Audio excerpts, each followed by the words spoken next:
Hello ladies and gentleman, आप सबका स्वागत है मेरे चैनल में। और आज की हमारी स्पेशल गेस्ट है आरुषि राय, जिन्होंने अभी हाल ही में गोल्डमैन सैक्स को क्रैक करा है।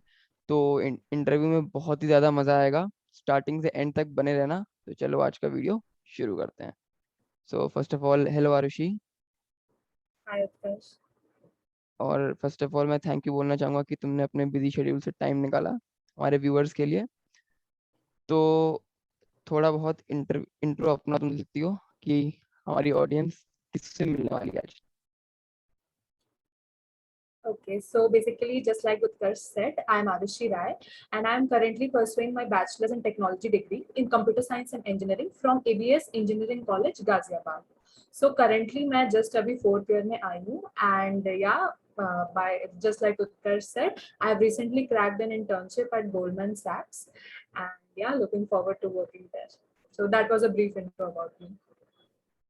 ओके, तो सवाल जवाब का सिलसिला शुरू करते हैं। तो एकदम स्टार्टिंग से शुरू करते हैं। जब तुम कॉलेज में एंट्री ले रही थी, यानी 2019, ठीक है, तो तुम्हारे मन में क्या था कि हाँ यार पीपीओ वगैरह लेना है, इंटर्नशिप वगैरह करनी है? ये सब चीजें तुम्हारे मन में पहले से थी कि हाँ मुझे ऐसे ही जाना है, या कुछ एक्सप्लोर करेंगे उस टाइप से? वो थोड़ा एक्सप्लेन करना। जब मैं कॉलेज में आई तो बेसिकली सबको मालूम है टीयर 3 में आए हैं या टीयर 2 टीयर 3 जो भी कह लो। सो दिमाग में ये तो पहले से हो ही जाता है कि ठीक है, एनआईटी आईआईटी में नहीं जा पाए हैं तो यहाँ पे शायद हो सकता है कम अपॉर्चुनिटीज मिले, कम चीजें हो, रिसोर्सेस कम हो हमारे पास, क्योंकि उस टाइम पे ना ऐसा कोडिंग का कोई फ्रेंजी भी नहीं था। ठीक है, कुछ बहुत अवेयरनेस भी नहीं थी, कुछ भी नहीं था। तो ज्यादा कुछ पता नहीं था यार कि पीपीओ क्या होता है, इंटर्नशिप्स क्या होती हैं। थोड़ा बहुत आइडिया था कि हाँ, कॉलेज लाइफ में at least one internship you have to do, it is necessary to crack a good job. But since tier 3 में आए तो इतनी अवेयरनेस नहीं थी कि क्या करना है क्या नहीं। बट हाँ, एक गोल था कि यार जो 2 साल लग के मेहनत की और आईआईटी में नहीं हो पाया, तो यार यहाँ पे कुछ तो कवर अप करना है। एकदम ही टीयर 3 वाला 2 लाख का पैकेज लेके नहीं जाना है, कुछ अच्छा करना है। तो माइंडसेट तो यही था। बाकी धीरे धीरे धीरे जाके थोड़ी सी फर्स्ट ईयर जब शुरू हुआ, लोगों से इंटरेक्शन हुआ, तब थोड़ा पता चला कि यार ये टर्म्स का मीनिंग क्या होता है, क्या नेसेसिटी है, क्या जरूरत है। ओके, तो अब ये तो माइंडसेट था। फिर कॉलेज लाइफ अब तक कैसी रही? First year, second year, third year? यार देखो, मतलब क्या क्या कॉलेज लाइफ तो सही चेंजेस, क्या क्या थी। वो? हाँ, कॉलेज लाइफ तो जैसे यार कितनी ही हमने फेस भी करी, क्योंकि 2019 में आए एंड कुछ टाइम आया एंड कोविड आ गया। तो ऑफलाइन तो ऐसा ज्यादा हम कुछ एक्सपीरियंस कर नहीं पाए। बट हाँ, कॉलेज लाइफ अच्छी थी। मेरा एक ये एक्सपीरियंस था कि जैसे फर्स्ट ईयर में आप आते हो, बहुत अच्छे दोस्त बनते हैं, चाहे वो आपकी तरह मोटिवेटेड हो या ना हो। But gradually you start to realise कि कौन आपकी तरह आपके गोल्स के साथ अलाइंड है। जैसे वो भी जरूरी नहीं कि उनका मोटिवेशन आपके ही गोल्स की तरह हो, जैसे जरूरी नहीं सब लोग ही टेक्निकल फील्ड में जाना चाहते हैं। बट आई थिंक कि धीरे धीरे आई रियलाइज कि I need to surround myself with people जो अपने एम्स के लिए एटलीस्ट थोड़े से मोटिवेटेड हो, जिनसे मुझे भी मोटिवेशन मिले।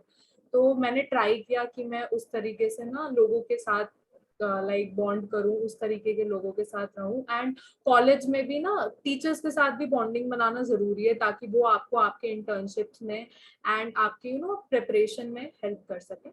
तो ओवरऑल कॉलेज एक्सपीरियंस तो मोटा मोटा बात करें तो अच्छा ही रहा है, जितना भी कॉलेज गए हैं। बाकी तो ऑनलाइन ही था तो। ओके, तो अब इंटर्नशिप की बात आ ही गई है, तो जो गोल्डमैन सैक्स की जो इंटर्नशिप थी, इसके बारे में तुम्हें मालूम कैसे पड़ा? मतलब कहीं नोटिफिकेशन, कोई न्यूज़लेटर या किसी वेबसाइट्स वगैरह, उसके बारे में।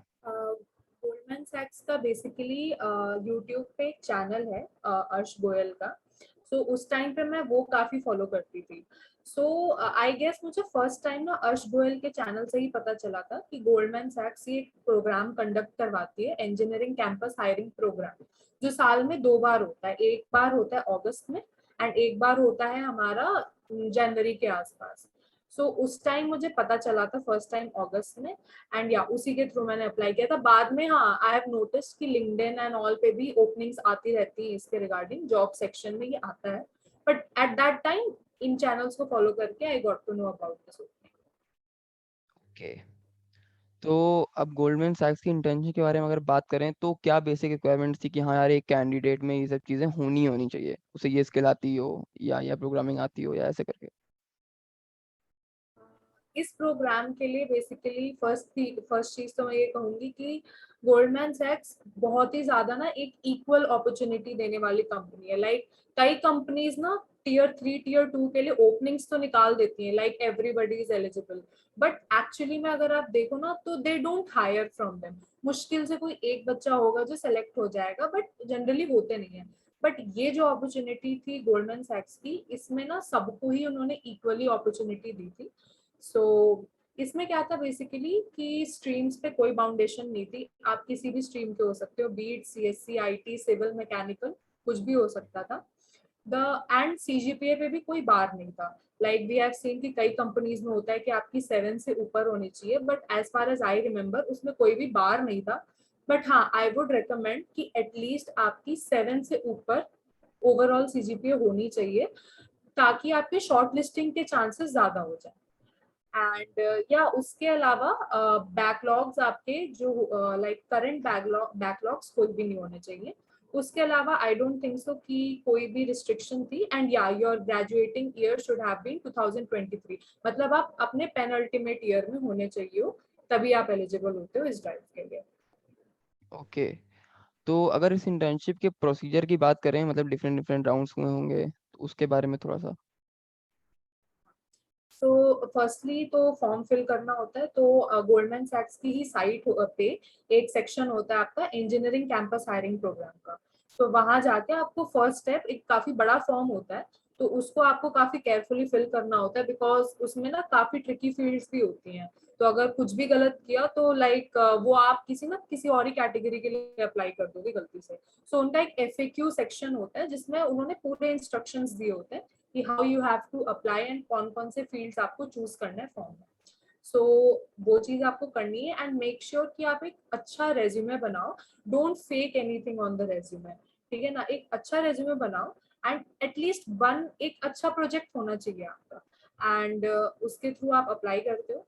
देन एप्लीकेशन के बाद लाइक ऑलमोस्ट 99% एप्लीकेंट्स को टेस्ट लिंक आ जाता है, ठीक है? सो फर्स्ट जो राउंड होता है हमारा वो एक एप्टीट्यूड टेस्ट होता है, ठीक है ना? And this is the most difficult round I would say, क्योंकि इसी में 90% लोग बाहर हो जाते हैं, ठीक है ना? तो ये आपका एप्टीट्यूड टेस्ट होता है जो कि आपका जिसमें 66 क्वेश्चंस होते हैं, एंड आपके ये 66 क्वेश्चन सम 8 या 9 सेक्शंस में डिवाइडेड होते हैं, ठीक है? तो and the questions are of CAT level, ठीक है? तो काफी अच्छी प्रिपरेशन चाहिए होती है इसके लिए। सो ये आपका फर्स्ट राउंड हो गया। Then those who clear this round, उनके पास एक डॉक्यूमेंटेशन आता है, like there will be a second technical round. तो उसके लिए आपको कौन कौन से टॉपिक्स पढ़ने हैं, तो उसके लिए आपके पास एक डॉक्यूमेंटेशन आता है एंड एक मेल आ जाती है सिलेक्शन के लिए। देन लाइक 1 मंथ के स्पैन में आपको एक सेकेंड राउंड देना होता है, वही टेक्निकल टेस्ट होता है, एंड उसमें भी like there are different sections, like 4 to 5 sections होते हैं। जैसे कोडिंग का एक सेक्शन होता है जिसमें आपको 2 क्वेश्चन करने होते हैं हाफ एन आवर में, एंड उसके बाद एमसीक्यूज होते हैं, जैसे एप्टी राउंड में होते थे वैसे इसमें भी एमसीक्यूज होते हैं। And then there are subjective questions also, जो आपको 15 मिनट्स में 2 एसेज लिखने होते हैं उसके अंदर, जो कि मैनेजेरियल टाइप एसेज होते हैं। They are not technical, but आपकी मैनेजेरियल स्किल्स को ये टेस्ट करते हैं।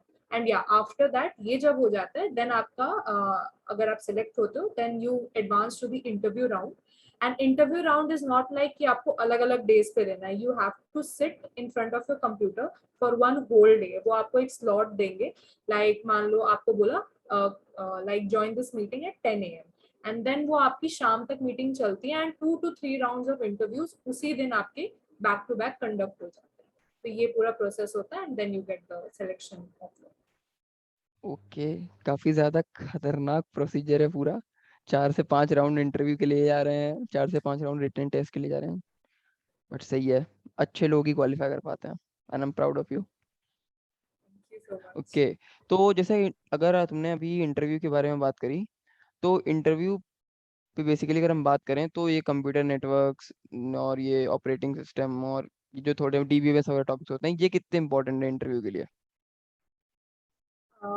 स्पेसिफिकली गोल्डमैन सैक्स की इंटर्नशिप की बात करूं तो ये जो समर एनालिस्ट वाली पोजीशन है लाइक हमारे लिए थर्ड ईयर वालों के लिए, सो इसमें सीएस फंडामेंटल्स पे फोकस नहीं करते हैं वो लोग। दूसरी कंपनीज में I guess they do, but in Goldman सैक्स उनको बेसिकली चाहिए कि आपकी प्रॉब्लम सॉल्विंग स्किल्स कितनी स्ट्रांग है।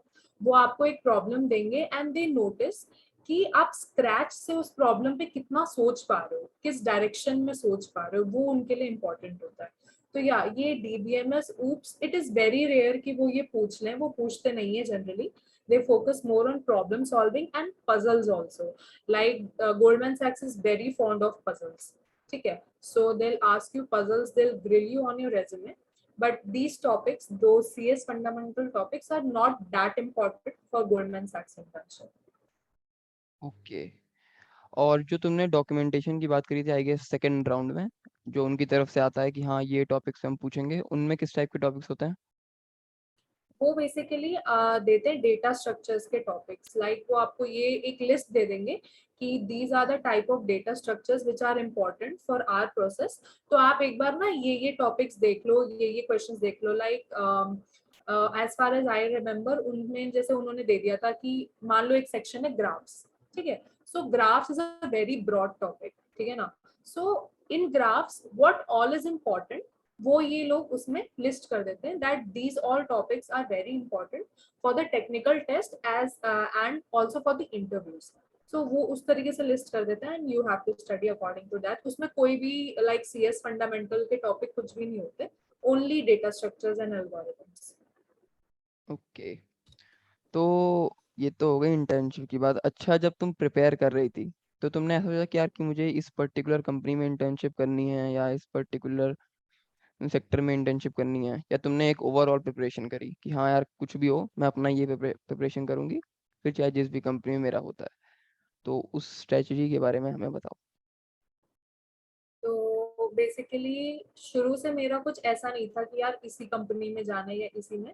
एम ये था कि बेसिकली ये जो लाइक अच्छे लेवल की कंपनीज हैं उनके हिसाब से प्रिपरेशन करनी है, ठीक है? तो स्टार्टिंग में इतना पता भी नहीं होता यार कि हर कंपनी का ना पैटर्न क्या होने वाला है। सो आप एक लाइक कंबाइंड प्रिपरेशन करते हो। तो as far as I knew data structures and algorithms बहुत इंपॉर्टेंट था, तो मैंने सबसे ज्यादा डेटा स्ट्रक्चर्स पे फोकस करा था।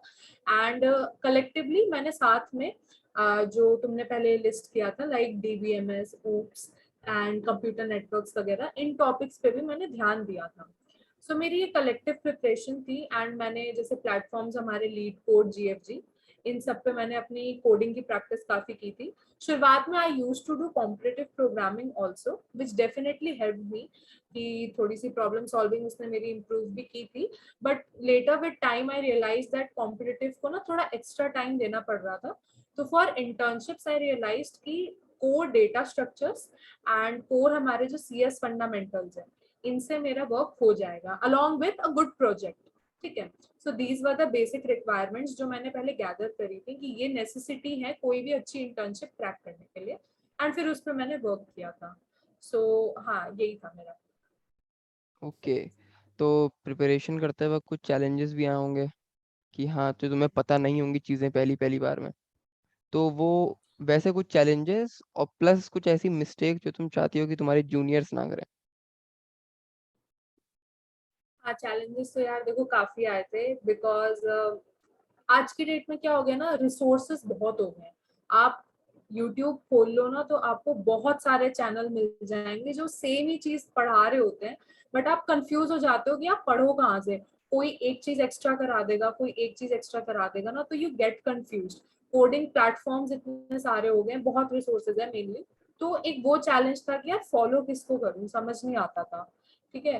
तो बेसिकली ना थोड़ी उसमें रिसर्च लगती है, बिकॉज पढ़ाते सभी अच्छा है, बट आपको किसका समझ में आ रहा है, ठीक है, ये आपको रियलाइज करना ज्यादा इंपॉर्टेंट होता है। तो सबसे पहले आई फिगर्ड आउट कि मैं किस चैनल को फॉलो करूँ स्पेसिफिकली। तो जैसे फॉर एग्जांपल मैंने स्ट्राइवर एंड अमन धतरवाल का चैनल काफी एक्सप्लोर करा, and then I realise that I am grasping the concepts Striver के चैनल से ज्यादा। सो आई फॉलोड स्ट्राइवर्स चैनल, ठीक है? टॉपिक वाइज मैंने सारी चीजों को करा। ऐसा भी नहीं था कि मैं एक ही टॉपिक पे 1 महीने तक अटक गई या आगे ही नहीं बढ़ी। उसके बाद मैंने एक टॉपिक्स की लिस्ट बनाई एंड देन धीरे धीरे धीरे सारे टॉपिक्स तो करती गई। फॉर एग्जाम्पल एरेस करा एंड देन उस पर जब थोड़ा सा होल्ड आ गया, so I move forward and I made sure कि मैं कुछ कुछ टाइम पे एरेस को भी रिवाइज करती रहूं अच्छे तरीके से, जिससे कि वो कॉन्सेप्ट मेरे दिमाग से चला ना जाए। तो एक मेजर चैलेंज मेरे लिए यही था। एंड मिस्टेक्स की अगर बात करूं तो जैसे मैंने शुरू में कहा कि मैंने एक ओवरऑल जनरल प्रिपरेशन की, जो कि अच्छी बात है बिकॉज आपको नहीं पता कि कौन सी अपॉर्चुनिटी आपके डोर पे आके नॉक कर दे कब। ठीक है, सो आपको एक ओवरऑल प्रिपरेशन चाहिए। बट स्पेसिफिकली बात करूं गोल्डमैन सैक्स की, तो जस्ट लाइक आई सेड कि उसमें एक एप्टीट्यूड राउंड होता है जो कि सबसे ज्यादा टफ होता है। तो फर्स्ट टाइम जब मैंने अटेम्प्ट किया था अगस्त में, तो मैंने एप्टीट्यूड राउंड के लिए ढंग से प्रिपेयर ही नहीं करा था बिकॉज मेरी प्रिपरेशन एक जनरल प्रिपरेशन थी। तो ये मेरी बड़ी मिस्टेक थी बिकॉज अगस्त में इसीलिए मेरा गोल्डमैन सैक्स तब क्लियर नहीं हुआ था, बिकॉज एप्टी में ही मेरा क्लियर नहीं हुआ टेस्ट। तो मेरी ये एडवाइस रहेगी कि जब आप किसी इंटर्नशिप के लिए अप्लाई करते हो तो थोड़ा सा फोकस आप इस पे भी डालो कि वो किस तरीके से रिक्रूटमेंट प्रोसेस कर रहे हैं।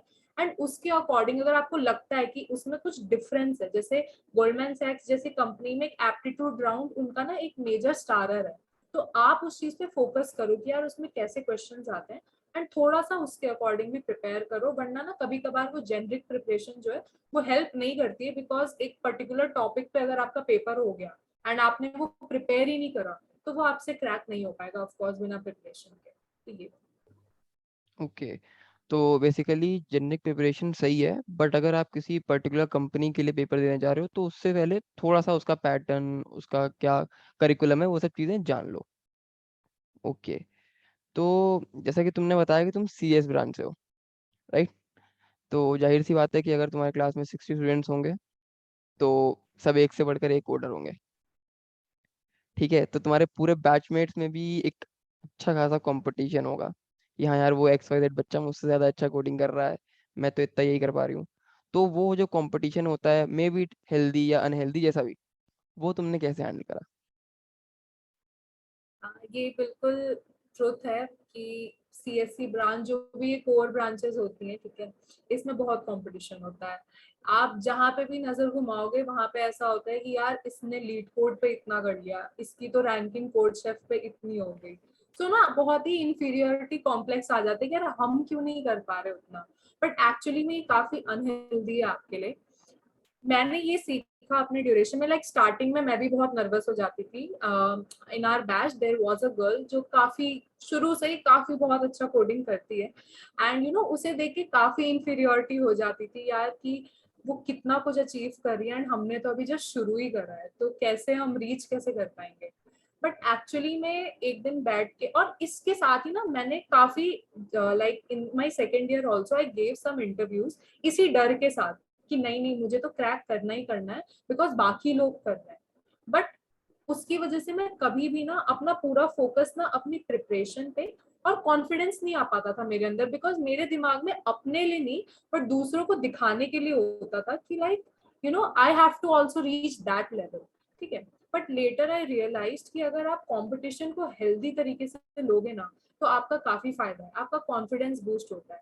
लाइक पर्सनली मैंने जब देखा कि यू नो ये इतना अच्छा कर रहा है, ये इसमें अच्छा कर रहा है, I started talking to those people कि आप कैसे कर रहे हो, what are the resources you are following. And उनके सजेशंस को सुन के कहाँ मैं मिस्टेक्स कर रही थी उस चीज को मैंने अपने उसमें डिसिप्लिन में इनकलकेट किया एंड उन चीजों को फॉलो किया, जिससे कि मुझे उनसे इंफीरियोरिटी भी नहीं होती थी। इट वाज लाइक कि यस वो अपनी मेहनत कर रहे हैं and they are achieving their goals. I need to learn from their positives and inculcate those positives in my preparation and उसको उस तरीके से रीच करना है। So it is like सबकी अपनी पेस है, ठीक है, किसी और की पेस देख के ना उनकी तरह दौड़ने की कोशिश नहीं करनी चाहिए बिकॉज सब सब अपने हिसाब से पढ़ते हैं, सबके अपने रिसोर्सेज हैं, अपना तरीका है। तो सबके पॉजिटिव्स देखो, सबके पॉजिटिव्स अपने प्रिपरेशन में इनकलकेट करो, बट सबकी तरह दौड़ने की कोशिश मत करो, अपना प्रिपरेशन करो अपने तरीके से एंड या you will be good to go. Okay, तो जैसा कि मैम ने बताया कि इन्फीरियरिटी कॉम्प्लेक्स नहीं होना चाहिए और अच्छे कोडर्स को देख के अपने आप पे फोकस करो। ओके, तो जो आपका फ्रेंड सर्कल होगा, मतलब जो आपके क्लोज वंस होंगे, वो कितने मैटर करते हैं प्रिपरेशन में, कि हाँ यार वो हेल्प कर रहे हैं, कोई प्रॉब्लम आ रही तो उन लोग ग्रुप ग्रुप बना के डिस्कस कर रहे हो, ऐसा कुछ? अ, इसको ना हम लाइक दोनों ही आंसर दे सकते हैं, हेल्प करते भी हैं और नहीं करते हैं। देखो specifically what is the point की आपके कई तरीके के फ्रेंड्स होते हैं एंड जरूरी नहीं है कि सबका गोल आपकी तरह ही अलाइन हो। किसी का कुछ गोल होगा, किसी का कुछ गोल होता है। कॉलेज में आ तो जाते हैं सब बीटेक में, but it is not necessary कि सबको सॉफ्टवेयर इंजीनियर ही बनना होता है। So I'd say कि choose your friend circle wisely also, not only in terms कि वो आपको कोडिंग में कितनी हेल्प कर पा रहा है, in in those terms also कि वो आपको आपकी जर्नी में सपोर्ट कितना कर पा रहा है। लाइक आपको भी constant motivation and support की एक जरूरत होती है, even if they are not being able to help you। हो सकता है कि वो आपसे ज्यादा अच्छे कोडर ना हो, ठीक है, तो जरूरी नहीं है कि वो आपको कॉन्सेप्ट समझा पा रहे हो, बट जब आपके एक पीयर सर्कल का ना आपके ऊपर एक मोटिवेशन रहता है ना कि हाँ you have to strive for better, you have to do better, तो ना वो आपको काफी मोटिवेट करता है कि यार हाँ I am lagging in this and I need to do this, ठीक है ना। तो एक ऐसा फ्रेंड सर्कल आपको होना चाहिए जो खुद में भी थोड़े मोटिवेटेड हो किसी भी गोल के लिए, they have to be motivated. And yes definitely आपको कुछ ऐसे कनेक्शंस भी रखने चाहिए जो आपसे अच्छे हो कोडिंग में, जो आपसे अच्छे हो पढ़ाई में। बिकॉज जब आप देखोगे ना कि यार आपको लगेगा कि यार ये तो मैं तो इनसे अच्छा ही हूँ, तो आपका डेवलपमेंट का स्कोप कम हो जाता है, ठीक है, आप ग्रो नहीं कर पाते हो। हमेशा आपके साथ ऐसे लोग होने चाहिए जो आपसे अच्छे हो, जिनको देख के आप उनकी तरह ग्रो भी कर पाओ। And some people should be there जो आपके क्लोज हो, जो आपको सिर्फ मोटिवेट एंड सपोर्ट भी करे, तो वो भी आपके लिए इनफ होता है उस तरीके से। ओके, तो एक और बात, जैसे कि फर्स्ट ईयर के बाद जब सेकेंड ईयर हम आए थे तो हमारी ऑनलाइन क्लासेस हो गई थी, राइट? और उसके बाद जब सेकेंड ईयर से थर्ड ईयर में आए तो थर्ड ईयर में वापस से ऑफलाइन क्लासेस हो गई। तो अगर इन दोनों सिचुएशंस को कंपेयर करें कि हाँ यार ऑनलाइन क्लासेस ऑफलाइन क्लासेस, तो क्या बेटर था एक स्टूडेंट पर्सपेक्टिव से, प्लस तुम्हारी प्रिपरेशन के पर्सपेक्टिव से, कि हाँ यार प्लेसमेंट के लिए ऑफलाइन क्लास होनी चाहिए या ऑनलाइन होनी चाहिए? सो लाइक हमारे टाइम में कोविड आया एंड लाइक फर्स्ट ईयर के बाद ही ऑनलाइन क्लासेस हो गई हमारी। सो अगर कॉलेज लर्निंग के पर्सपेक्टिव से देखें कि लाइक जो कॉलेज के अपने कोर्सेज होते हैं उसके पर्सपेक्टिव से देखें तो online classes are not good. कोई नहीं सुनता है ऑनलाइन क्लासेस में, एवरीबडी नोज, ठीक है। So in that case offline classes are good. But अगर देखा जाए तो ये जो हमें 1-1.5 साल का पूरा बफर मिला था, ये हमारी प्लेसमेंट प्रिपरेशन के लिए एक बूम था हमारे लिए। बिकॉज हमारा काफी टाइम बचता था, हम घर पे होते थे, हमें सब कुछ फैसिलिटीज सब घर पे मिलती थी। सो हमारे पास बहुत टाइम था कि हम चीजों को एक्सप्लोर कर सकें। हम वो जो टाइम हमारा जो बच रहा है कॉलेज जाने में, या फिर जो हम टाइम वेस्ट भी कर देते थे काफी बार वहाँ कॉलेज जाके, तो वो चीजों को ना हम यूटिलाइज कर सकते थे अपनी कोडिंग इंप्रूव करने के लिए, या अपनी जो सीएस फंडामेंटल की नॉलेज है उनको। एंड जो बेसिकली अगर कोई कॉम्पिटिटिव कोडिंग करता है तो वो कॉन्टेस्ट्स में अपना टाइम ज्यादा दे सकते थे। बिकॉज कॉलेज के साथ वो मैनेज करना डिफिकल्ट हो जाता था। Because you go to college सुबह 8 बजे and you come back at 6, so fatigue भी हो जाता था। बट घर पे बैठे बैठे यू हैड नो फटीग। तो प्लेसमेंट पॉइंट ऑफ व्यू से it was a boon for students जो कि currently second third fourth year में थे। बट हाँ, if you see from your like academic purpose, कि जो कॉलेज के मार्क्स होते हैं ना, लाइक कॉलेज की सीजीपीए मेंटेन करने के लिए, तो उसके लिए नॉलेज तो कम आती थी। बट या एवरीबॉडी नोज कि ऑनलाइन क्लासेस में सीजीपीए तो सबने ही मेंटेन कर ली थी, तो या दैट वाज इट। ये तो है। और जैसे कि तुम और इंटर्नशिप्स में भी अप्लाई करती होगी अपार्ट फ्रॉम गोल्डमैन सैक्स वगैरह, तो इसमें क्या ऐसा होता है कि पर्टिकुलर सीएस ब्रांच का ही होना चाहिए या पर्टिकुलर आईटी ब्रांच से होना चाहिए? मतलब अदर जो ब्रांचेस हैं क्या वो भी उतने ही हेल्दी कंपटीशन से अप्लाई कर सकते हैं या कुछ ऐसा?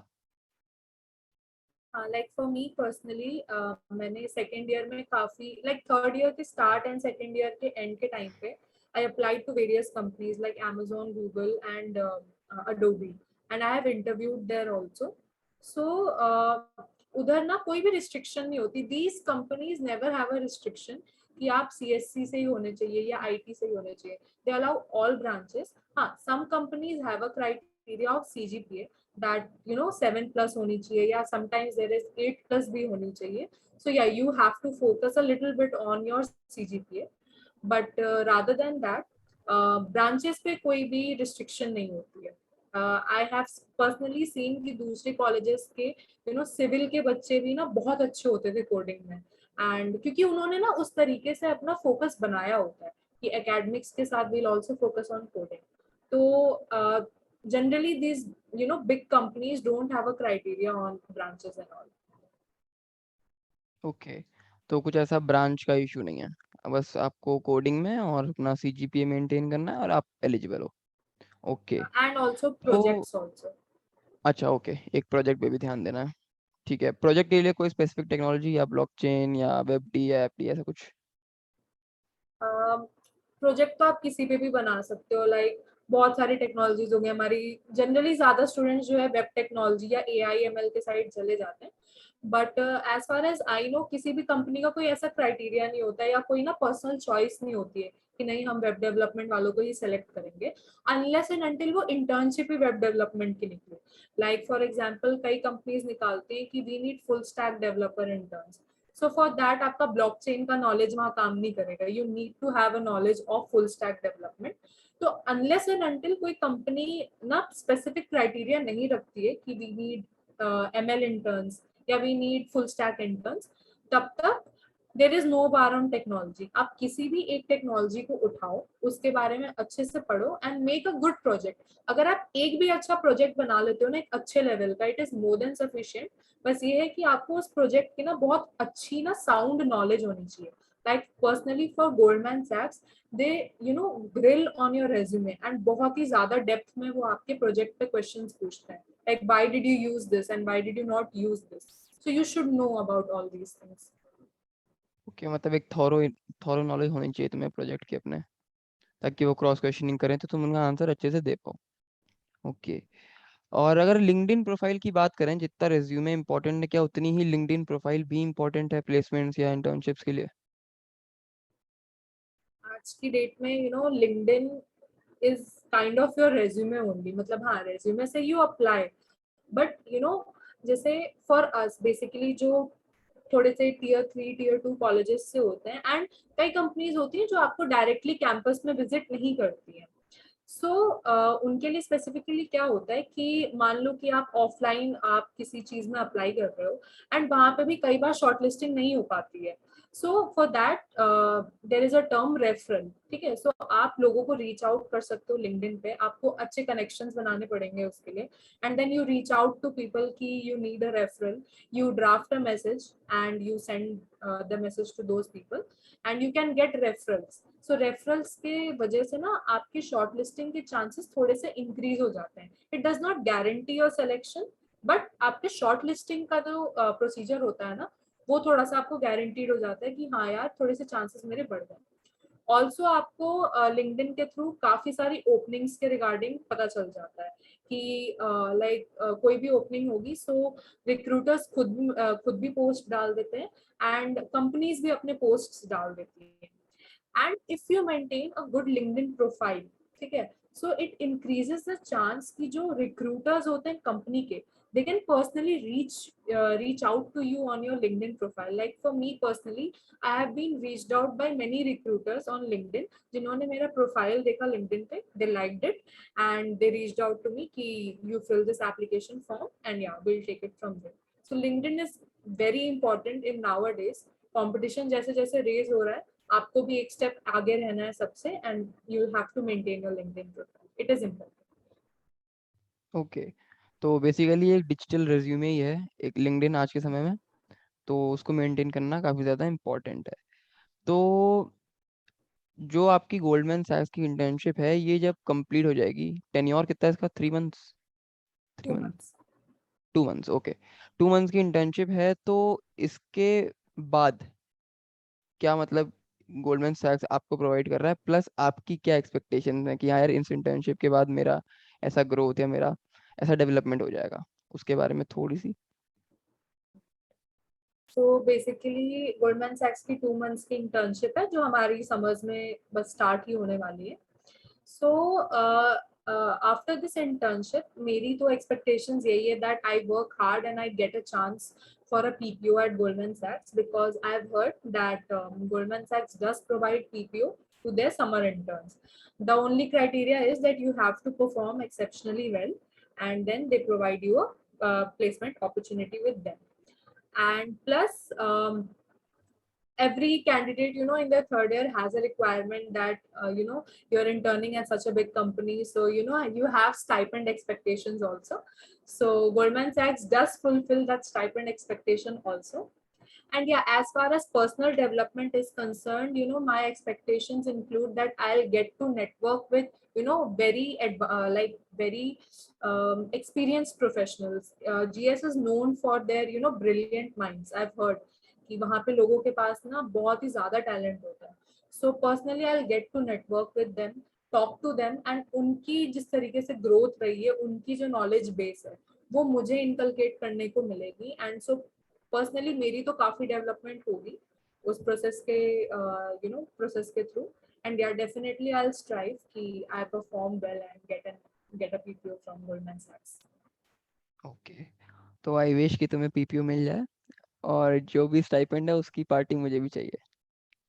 डेफिनेटली. ओके, तो यहाँ पे मैंने सारे सवाल जो बनाए थे, जो सोचे थे, वो सारे मैंने पूछ लिए हैं। तो इसी के साथ ये इंटरव्यू यहाँ पे एंड करते हैं। मैं चाहूँगा कि तुम लाइक, कमेंट, सब्सक्राइब के लिए हमारी ऑडियंस को अपील कर दो एक बार। और एक लास्ट एडवाइस जो तुम चाहोगी कि हाँ यार, इसको ज़रूर करना, ऐसे प्रिपरेशन ज़रूर करना, जो हमारी ऑडियंस को काफ़ी ज़्यादा हेल्प करे। तो यार सबसे पहले तो जो भी उत्कर्ष के ऑडियंस है, प्लीज इसके चैनल को सब्सक्राइब करो एंड लाइक करो, बिकॉज काफी मेहनत जाती है यार ऐसा कंटेंट क्रिएट करने में. सो प्लीज एक अच्छा सा लाइक दे दो. एंड या लास्ट एडवाइस जो व्यूअर्स के लिए है, या जो जूनियर्स जो अप्लाई कर रहे हैं इंटर्नशिप्स में, उनके लिए ये है यार कि अपनी ना कंसिस्टेंसी मेंटेन करके रखो. Consistency is the key. अगर आप ये सोचोगे कि ठीक है यार, एक हफ्ता तो मैं पढ़ाई नहीं करूं एंड लास्ट डे पे मैं 15-16 घंटे पढ़ के इंटर्नशिप निकाल लूं, तो ऐसा नहीं होने वाला है. आपको ना एक कंसिस्टेंसी मेंटेन करनी पड़ेगी, तभी आपको एल्गोरिदम समझ में आएंगे कि क्या चीज कहाँ पे अप्लाई होने वाली है. पैटर्न समझ में आएंगे कि यार इस क्वेश्चन में आपको क्लिक होगा कि यार ये चीज यहाँ लग सकती है. वरना अगर आप प्रैक्टिस नहीं रखोगे ना, तो वो आप रटे रटाए क्वेश्चन ही बस कर पाओगे कि हाँ, 1-2 दिन में जो मैंने 30-40 क्वेश्चन रट लिए वो हो जाएंगे मेरे से, बट आपके कॉन्सेप्ट नहीं क्लियर होने वाले. तो एक डिसिप्लिन अपना ना एक रूटीन बनाओ कि एक दिन में मुझे एटलीस्ट 3 to 4 क्वेश्चन तो यार करने ही करने, चाहे कुछ भी हो जाए. ठीक है.